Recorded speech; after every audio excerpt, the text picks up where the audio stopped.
I'm Camille Pajarillaga from BSCE 1E of Nueva University of Science and Technology, and this is Physics for Engineers 1. And in this video, we're going to talk about the momentum and Newton's second law. So in Newton's second law, we all know that the total net force is equivalent to mass times acceleration. However, that is only applicable if the mass that we are talking about is constant. This time, we're going to take in consideration that the mass is not constant. That's why we end up with this formula where the net force is equivalent to the change in momentum over the change in time. So let's move forward to our sample problem. We have here to calculate the force exerted on a rocket when the propelling gases are being expelled at a rate of 1,300 kilograms per second with a speed of 4.5 times 10 raised to 4 meters per second. So we have a given of 1,300 kilograms per second, and we consider that as our mass over time. And then we have a speed of 4.5 times 10 raised to 4 meters per second. So our formula here, we have here the net force equivalent to change in momentum over the change in time.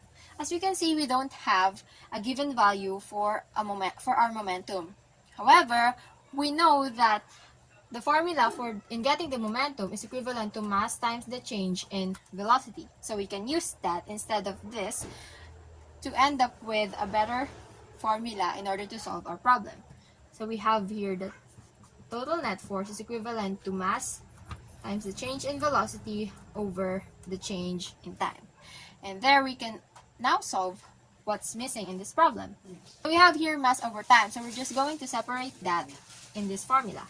We have mass over the change in time and times the change in velocity. So we can easily solve our problem. So in substituting the values, we have the force, which is the only force exerted by the gas. We have here 1,300 kilograms per second times 4.5 times 10 raised to 4 meters per second. There.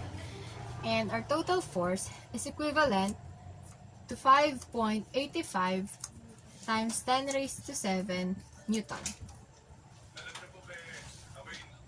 So the total force that is asking in this problem is equivalent to 5.85 times 10 raised to 7 Newton. So once again, I'm Camille Pajarillaga from BSCE 1E, and this is Momentum and Newton's second law, and thank you so much for watching.